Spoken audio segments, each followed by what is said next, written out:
Good morning. आज की video में मैं आपके लिए लेके आई हूँ क्लास 4 की एसएसटी चैप्टर 4। जी हाँ बच्चों, ये पार्ट 4 है, भारत की नदियाँ और उनके मैदान।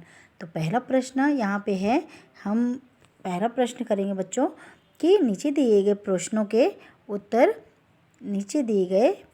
के सही उत्तर चुनिए। तो पहला है बच्चों कि उत्तरी मैदान किन दो नदियों से मिलकर बना है। तो इसका उत्तर होगा बच्चों कि ये नदी उत्तरी मैदान नदियाँ जो है सिंधु नदी से मिलके बनी है। दूसरा है बच्चों कि भाखड़ा नांगल बांध कौन सी नदी पर बना है। तो इसका उत्तर होगा सतलज नदी पे। अब तीसरा है बच्चों कि स्वर्ण मंदिर कहाँ है। तो आप सबको पता ही होगा बच्चों कि स्वर्ण मंदिर अमृतसर में है, जिसे हम गोल्डन टेम्पल के नाम से जानते हैं। अगला है बच्चों कि खालिस्तान की पूर्ति करें। तो इसमें है पहला बच्चों कि पहाड़ों से बर्फ पिघलने से नदियों का जन्म होता है। दूसरा है बच्चों नर्मदा व ताप्ती नदियाँ अरब सागर में मिलती है। तीसरा है बच्चों इलाहाबाद नगर गंगा नदी के किनारे बसा है। चौथा है बच्चों कि मैदानों में आते ही नदी का बहाव बहुत धीमा हो जाता है। अब अगला करेंगे बच्चों, अगला है प्रश्न उत्तर। यहाँ इसमें है बच्चों पहला कि हिमालय का क्या अर्थ है। तो बच्चों आपको बता दें कि हिमालय दो शब्दों से मिलकर बना है, हिमजोड़ आलय। इसका अर्थ होता है बर्फ़ का घर। हिम का मतलब होता है बर्फ़ और आलय का मतलब होता है घर। अगला प्रश्न है बच्चों कि मैदान किसे कहते हैं।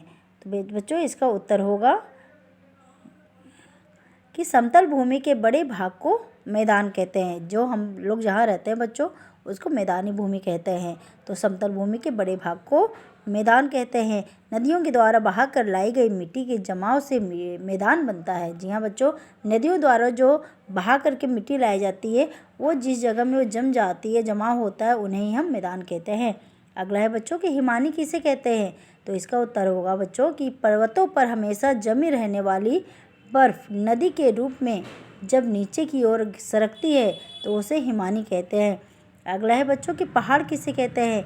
तो पहाड़ बच्चों वह स्थलीय भाग है जो आसपास की भूमि से बहुत ऊपर ऊंचा उठा होता है। जी हाँ बच्चों, तो पहाड़ हम उसे ही कहते हैं जो समतल भूमि से ज़्यादा ऊंचाई पे होता है, उन्हें ही हम पहाड़ कहते हैं। अब अगला है बच्चों कि नदियों का क्या महत्व है। तो बच्चों इसकी उत्तर बुक में नहीं मिलेगी आपको, लेकिन इसका सॉल्यूशन मैं आपसे करवा रही हूँ।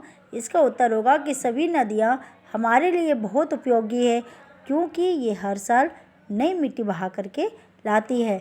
यह खेती के लिए बहुत उपजाऊ होती है। इसके पानी से बिजली निर्माण तथा खेतों की सिंचाई की जाती है। ये प्रश्न उत्तर आपका अभ्यास कंप्लीट हो चुका है बच्चों। अब इसमें एक और बच रहा है बच्चों, मानचित्र का कार्य जो आपको स्वयं करनी है।